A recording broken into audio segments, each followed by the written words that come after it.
Welcome back to Meet the Coach. I'm Pat Curran. Today we've got Coach BJ Johnson. He is the wide receivers coach at Gardner Webb. Did a clinic with us maybe about a month ago at this point, right? Yeah. Something like that. All right, well, let's start and just talk about how you got to this position right now. How old are you right now? 29. Okay, so you've been coaching for a handful of years. You went from you were at Texas Tech as a player, went to the 49ers, I believe, in camp. Mm-hmm. Okay. Yep. And then got into coaching from there. So talk to us about, all right, career ends, right? You didn't want the career to end. Career ends. How'd you get into coaching? Why'd you get into coaching? Well, when I was done playing, I knew I wanted to be around football. Actually, I took a little break from football. I tried to figure out, okay, let me see if I want to do something else different. And then I just kind of got somehow sucked back into the game, for the passion of the game that's being around the guys. So I actually started out in high school for a year at the Woodruff High School I played football at, graduated from. And then I knew I wanted to coach, but the type of knowledge that I was teaching the guys, they wasn't able to comprehend because I want to coach at the highest level. So I'm thinking, okay, I'm trying to teach you how to run routes and get, an all-pro corner. And high school kids, where I'm from, they weren't trying to hear that at the time, or they didn't understand or process it the way I wanted them to. So I'm like, okay, let me try college. And then Coach Monken from at Army, he coached me at Georgia Southern, and he got me my first opportunity with Sean Quinn at Savannah State. Coach Quinn then gave me the opportunity in 2019 to be the receivers coach for Savannah State. And then I went from Savannah State to Colorado as a GA on defense. And then 2021, Texas Tech as a wide receivers GA. Now I'm here at Gardner Webb 2022. Yeah. So you go, I coached in college, right? I was telling you at one point I was coaching, we had one guy on the team, he's a D2 who was 26 years old. The next year I go to high school and I got a 14-year-old I'm coaching up. It's a different world, right. A different planet. He's missing practice because he's got a dentist appointment, and I got a grown-ass man with two kids trying to get in the league and get drafted. Right. Yeah, that guy. So it's a totally different planet. What was that adjustment like from you going high school back to college?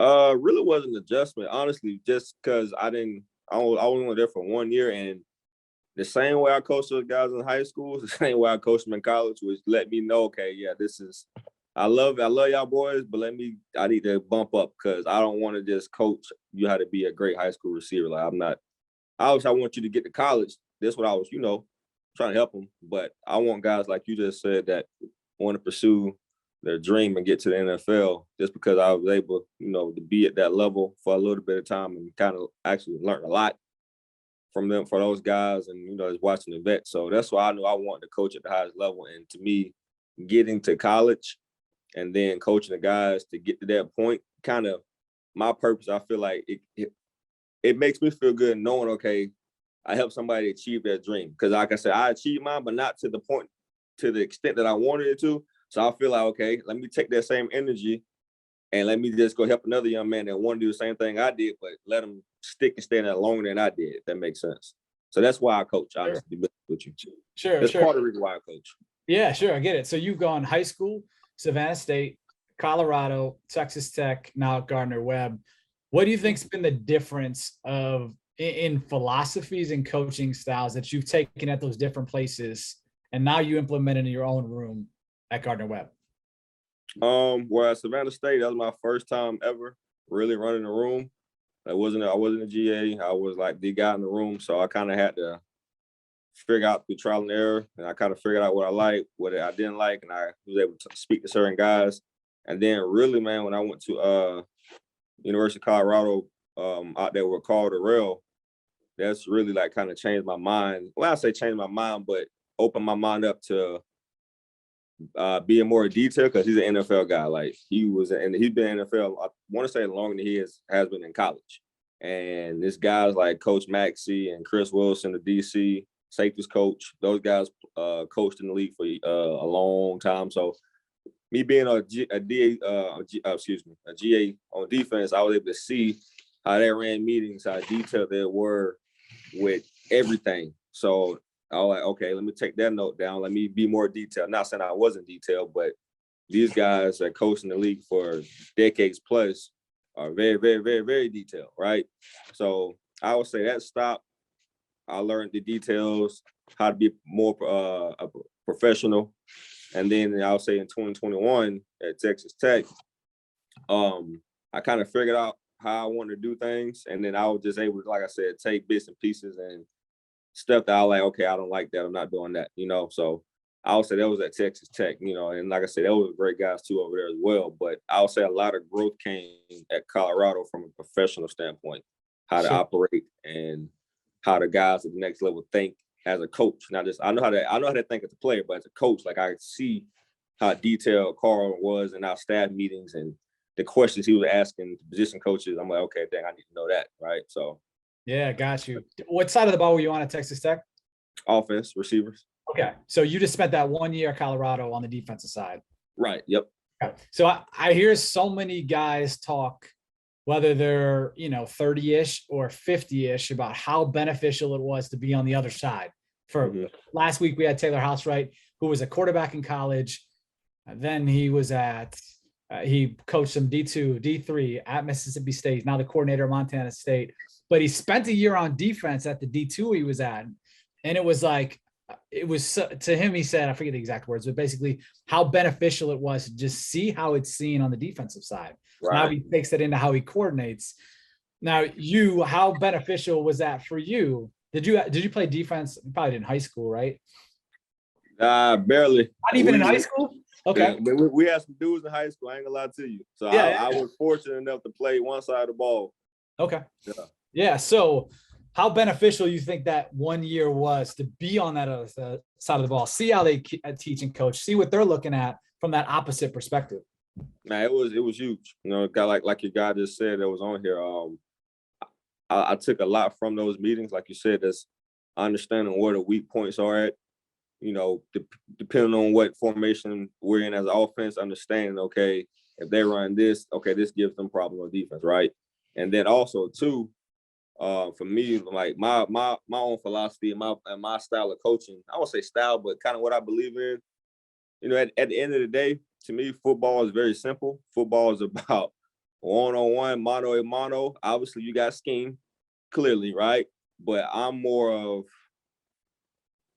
okay, are you better than the guys in front of you, right? So when I was on defense, I was really, really, really engaged and intrigued as far as like how corners and what they look at from the receiver standpoint. Like I said, you can ask DBs, but there's a difference when you actually sit in a meeting and you can hear the corners coach saying, this is the tendency, or look at this, watch for this, or the technique that we teach these guys every day. So now I remember that technique, obviously. So now I coach against it, right? So I would say that was huge. And like I said, from a scheme standpoint, yeah, I definitely pick up on things as far as how to attack a defense and what coverages have, the weak spots that they're trying to manipulate, stuff like that. Sure. What's been, I guess, all right, so you get hired there. When were you hired? What month? At Gardner Webb? Gardner Webb, February. Okay, so you've done one spring, that's it, with them. Right. You had a full spring though. Cool. What if you could go back to February? What would you adjust how you would coach and walk into this room differently, if anything? If I had to say anything, I would probably say, and we're actually going to do it this camp because we just had a long staff meeting. I brought it up. Just moving guys around more. I would say like adjusting coaching wise off of that. I would say moving guys around because at the end of the day, we want to play the three best receivers on the field. I don't really believe in slot guy, outside guy. Like at the end of the day, you're a receiver, so you got to be able to play, in my opinion, everything. Because I played in the slot, and I was 215 pounds. So if I could play in the slot, I know you could play in the slot. In my mind, I'm not nobody special. So I would say just moving guys around more, giving guys more opportunities to, like I said, see what they can do. And like I said, that's coming. So I mean, if I had to say anything, I would say that I wanted to do that in the spring, but we was putting in some new things, and we didn't really have time to be looking too sloppy. We had to get down our base, fundamentals as far as the playbook of what we teach. So we couldn't really do it that much. But I would say if I had to go back, I would probably do it more than I did for sure. Okay. Advice for a young coach. If I'm a guy like you, high school coach, handful of years ago, and I'm trying to get to the college game, what advice would you have for me?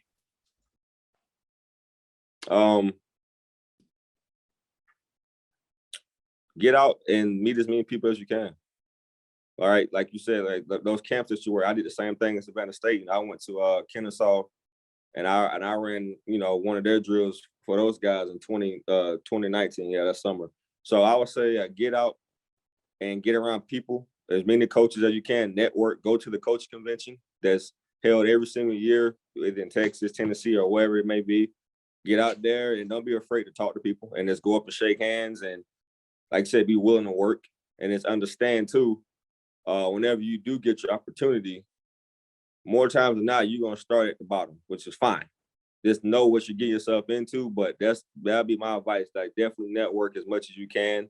And then if you play in college, if you was fortunate enough to play in college, reach back out to those college coaches because they know a lot of people, right? So I would say definitely those two things. Do you self-evaluate yourself? That's what self-evaluate means. Do you evaluate yourself?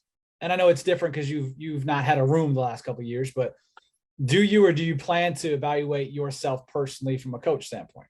And how do you?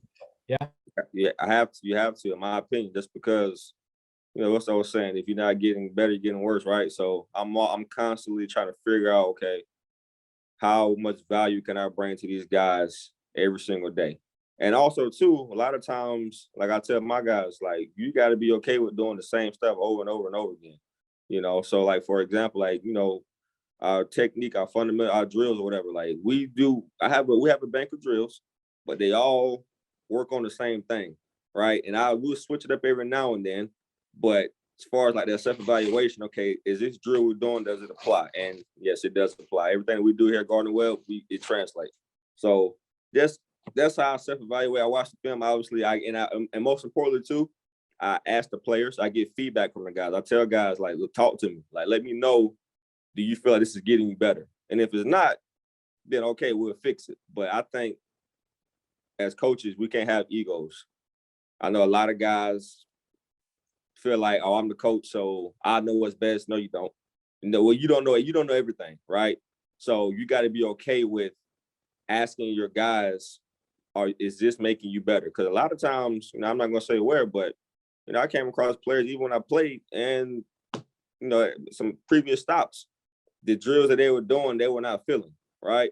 And I know how I was as a player. If it didn't make me better as a player, then I was like, okay, stuff you're saying will go one ear out the other ear. So that's how you can self-evaluate. Just make sure you stay on top of yourself and then get feedback from your guys in the room. And that's what I do. Like, I ask the guys, do we like it? Do we not like it? Is it working? Is it helping? So that's what I would say. How do you prepare differently, like practice-wise? And I know spring's different. You've only been there for a spring, but how do you prepare for practice in the week differently at Gardner Webb than you did at Savannah State 3 years ago, whatever that was, 4 years ago? Man, honestly, Pat, I'm not even trying to be funny. I might tweak a few things, but I still do the same thing. So how I prepare, I did the same thing at Savannah State that I do now. I find myself doing. I just, okay, we're talking about a game week, or we're talking about spring, summer, or just in general? I meant game week, but I know it's a little tougher because you haven't had a game week there, right? Right. But just as like, all right, how do I prepare myself as a coach? What am I doing? Oh, okay. Myself, right? Not. Obviously that translates to preparing your guys. What are you doing to prepare for game week? Gotcha. Okay, so it's the same. Why can you spring in the season? So sure. Obviously, as competitors, we can't stand to lose. Even though I'm a coach, I can't play. I don't want my guys out there getting beat by no DBs, practice or game. So so during the spring, obviously you got your scheme and you got your installs, and then it's a huge development period for your guys. So I'm looking, ways to get these guys better. But I'm also too watching our guys on defense and seeing how they play one-on-one, seeing the tendencies and technique. So during the week, I'll watch that. And I'll go back and I'll take notes on our guys. I'll take notes on what we need to work on as a unit. And then I'll bid out an indie standpoint, because you usually get about 15 minutes here at Gardner Webb, which is a lot. So just base the Indy off of that. And then you have your team peers and your 707 peers or whatever. You want to script some of those peers to get guys in position to see what they can do. That's one thing I picked up on in the NFL. They put you in place to make plays or showcase what you can do. So just scripting out the plays and also putting guys here, okay, I want to see what is he going to do, right here, what we call this route. So I would say a mix of that in the off season, well, not off season, but spring, fall camp. And then during the season, it's all about, obviously you got your opponent, but I'm also huge on watching tendencies, looking at the DBs individually. What is he? Is he a heavy two-hand shoot guy at the line or is he a one hand and get out of there, or is he a mirror motor? Is he a press bell guy? Is he aggressive? Is he soft? Is he whatever? What is he? What is his weaknesses? And then once I figure that out, I based our Indy peers around that. So we got a corner we're gonna see all week. All game that's gonna come up in our face. He's aggressive. Then I'll make sure every single day in Indy we're working on how to beat his technique, right? And then obviously you can never get enough to top of the route stuff. So I would say I'll build my week based off around just fundamentals. And then, okay, who are we going against every single day in practice? And whoever it is, if it's one of our own guys, okay, I want to beat him like a drum every day. So I need to know what he's going to do. And if he comes up to me, or I need to understand what I'm getting out of him. So as a coach, that's how I prepare. I watch the film and you make cut ups. And then once we get in the meetings, you're able to kind of flow through it. Sure. All right, last question. I always like to end on this one. One coach that you've not worked with yet that you'd like to work with in the future, and why? It's crazy. I would say probably Brian Hartline. And he was it's pretty cool, man. It's actually a pretty cool story. I'm not gonna lie to you. I was at Savannah State, and it goes to show how much of a good dude he is.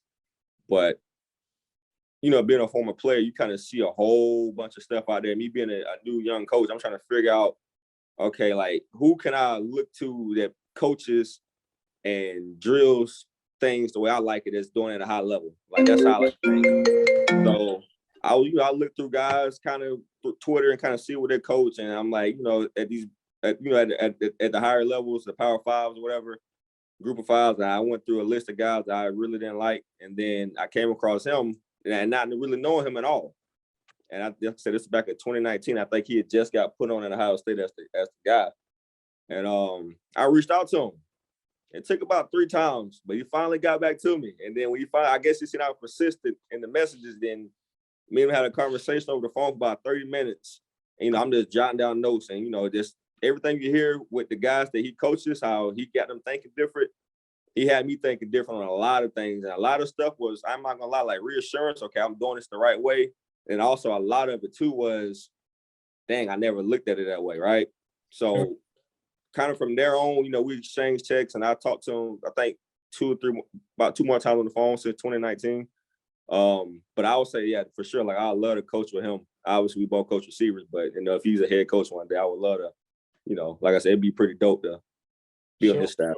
Coordinator, head coach, somewhere in that. Yeah, that'd be or maybe cool. You're hiring him at some point. You never know what happens. Hey, right? It can happen that way. You never know. There you That's go. Cool. Well, Coach, appreciate the time today. Thank you. Thank you, Pat.